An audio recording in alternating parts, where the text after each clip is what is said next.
వెన్నెరిగిపోతే మీకు తర్వాత లేకపోతే నెక్స్ట్ ఇయర్ పంట పండించడానికి ఎవడుంటాడు, మీరు వ్యాపారం చేయడానికి ఎవడుంటాడు, పంట ఎవడు పండిస్తాడు.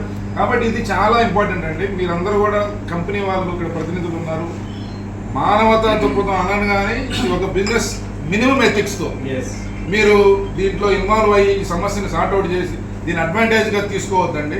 మీరు వ్యాపారం చేసేటప్పుడు అవసరమైతే ప్రభుత్వం వైపు నుంచి లేదా ఇంకో రకంగా ఇన్ని రకాల సహాయం మీకు టొబాకో బోర్డు నుంచి కూడా సహాయ సహకారాలు అందించడానికి ప్రభుత్వం కూడా ప్రయత్నం చేస్తారు. టొబాకో బోర్డుకి వాస్తవంగా దీంతో సంబంధం లేదు, కానీ వాళ్ళు మీరు ఆ ట్రేడ్లో ఉన్నారు కాబట్టి మనం వాళ్ళని ఈరోజు మీరు ఇన్వాల్వ్ చేశారు. మంత్రి గారు కూడా అందుకే రమ్మన్నారు. సో దీని మీద ఏదో ఒక గతంలో మా కలెక్టర్ గారు కూడా మాట్లాడారు. ఎందుకంటే నా దగ్గర మొత్తం మా బాపట్ల పార్లమెంట్లో మన వాళ్ళు ఇచ్చిన లెక్కల ప్రకారమే దాదాపు 65,000 ఎకరాలు ఉంది మన వాళ్ళు ఇచ్చిన క్రాప్ ఈ క్రాప్ బుకింగ్ లో. బట్ ఇంకొంచెం ఎక్కువ ఉంటుంది. అయితే దీంట్లో దాదాపు నా కాన్స్టిట్యున్సీలోనే దాదాపు 28-30 వేల మధ్యలో ఓన్లీ పర్చూరు కాన్స్టిట్యున్సీలో ఉంది. అది కూడా నల్లబల్లి ఉంది. ఇది చిలకలూరుపేట. ఇప్పుడు ఇది మేజర్ గా ఉండేది చిలకలూరుపేట, పర్చూరు, అద్దంకి, పత్తిపాడు, వినుకొండ, అద్దంకి ఇటువైపు ఏమో తెల్లబల్లి వేస్తారు. అది ఎర్రనేలలో ఉండే ప్రాంతంలో అది వేస్తారు. అది 15,000-14,000 కొంటున్నారు.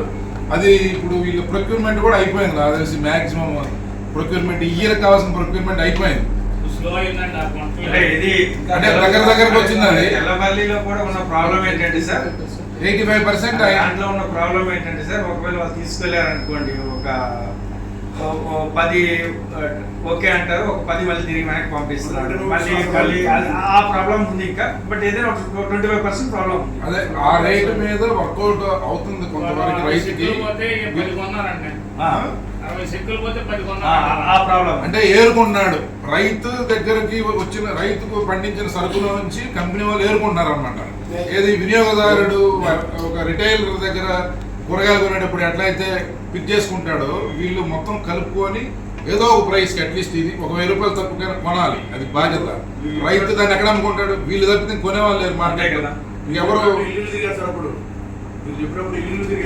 తిరిగారు మీటింగ్ పెట్టారు.